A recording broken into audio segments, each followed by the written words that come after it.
ओम अरुणोदराय नमः।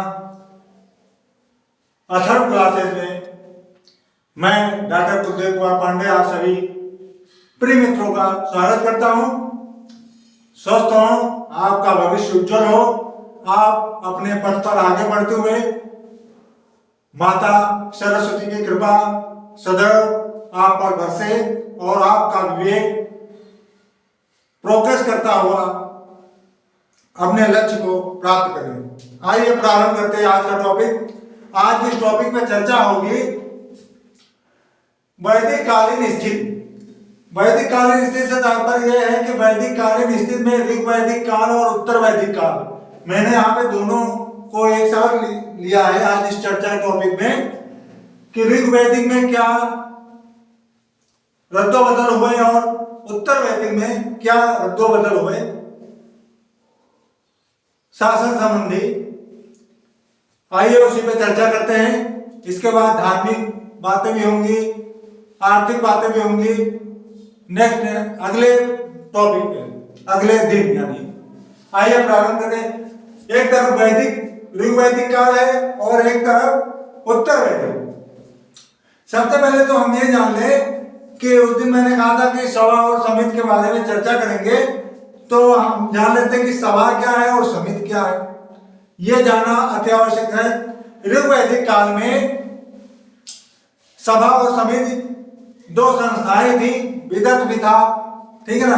तो सभा क्या थी? सभा को उच्च सदन कहा जाता था। सभा जो समिति थी उसको उच्च सदन यानी संस्था थी, उच्च सदन के नाम से जानते थे।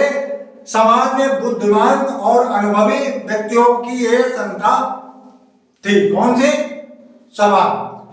सभा के सदस्यों को सभेय या सभासद कहा जाता था और सभा का अध्यक्ष जो होता था उसे सभापति कहते थे। सभा के सदस्यों को पितर कहा जाता था, जिससे पता लगता है कि बुजुर्गों और अनुभवी लोगों की संस्था थी। कौन सी? सभा। अब समिति क्या थी? समिति जो थी, समिति आम जनमानस की संस्था थी। इसमें आम लोग जुड़ते थे समिति में। उसके सदस्य समस्त नागरिक होते थे। इसमें सामान्य विषयों पर चर्चा की जाती थी। उसके अध्यक्ष को ईशान कहा जाता था। समिति के जो अध्यक्ष होते थे उन्हें ईशान के नाम से संबोधित करते थे। प्रारंभ में समिति में स्त्रियां भी भाग लेती थी और उसमें आकर ऋग नामक गान किया करती थी। आर्यों की सबसे प्राचीन संस्था जन सभा थी, उसे विदत कहते हैं। विदत क्या था? विदत का उल्लेख भी किया गया है, विदत को आगे बताते फिरते। आइए प्रारंभ करते हैं। ऋग्वेद काल, उत्तर वैदिक काल। ऋग्वेद काल जो था इस समय, ये आर्यों के समय की चर्चा है। आर्य लोग जो थे कबीलाई संरचना पर आधारित था। इनका जनजीवन कबीले के रूप में रहते थे आर्य लोग और ग्रामीण संस्कृति का बोलबाला था। कब? ऋग वैदिक काल में।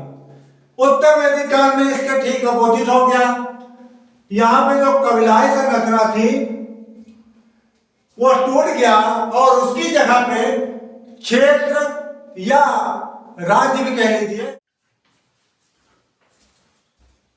ऋग वैदिक काल, उत्तर वैदिक काल कबीलाई संरचना पर आधारित था, ग्रामीण संस्कृति थी किसमें? ऋग वैदिक काल में। लेकिन उत्तर वैदिक काल जब आया तो यहाँ पे क्षेत्र या राज्यों का उदय हो गया।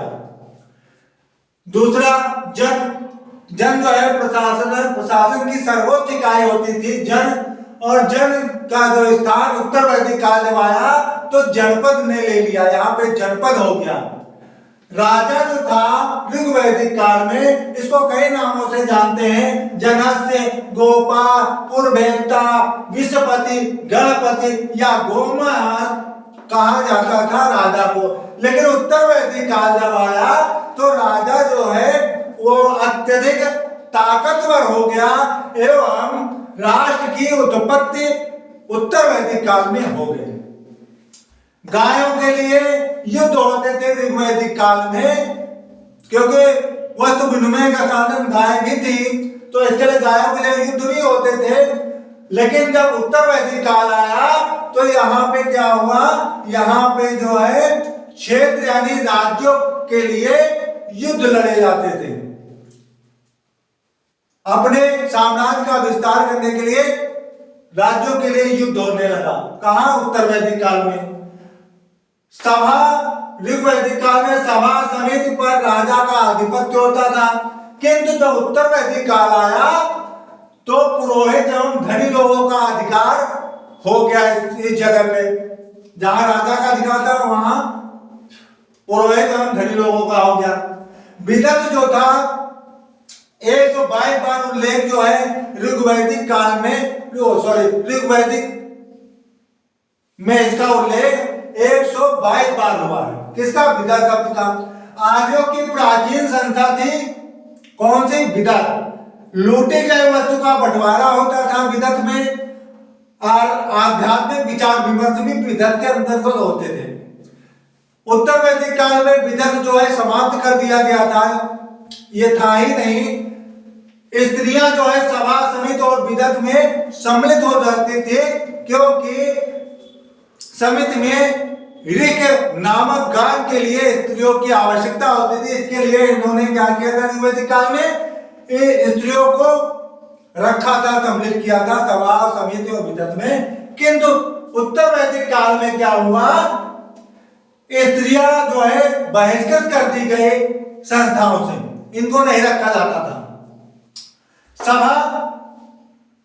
सभा क्या था? सभा जो है उच्च सदन कहा जाता था। सभा को उच्च सदन कहते थे। श्रेष्ठ अभिजात लोगों की संस्था क्या होती थी? सभा होती थी। इसी प्रकार न्यायिक अधिकार का निपटारा सभा में ही होता था। समिति जो थी जनसाधारण की संस्था थी समिति, और अथर्ववेद में सभा और समिति को जो है प्रजापति की पुत्रियां कहा गया। अथर्ववेद में उल्लेखित है।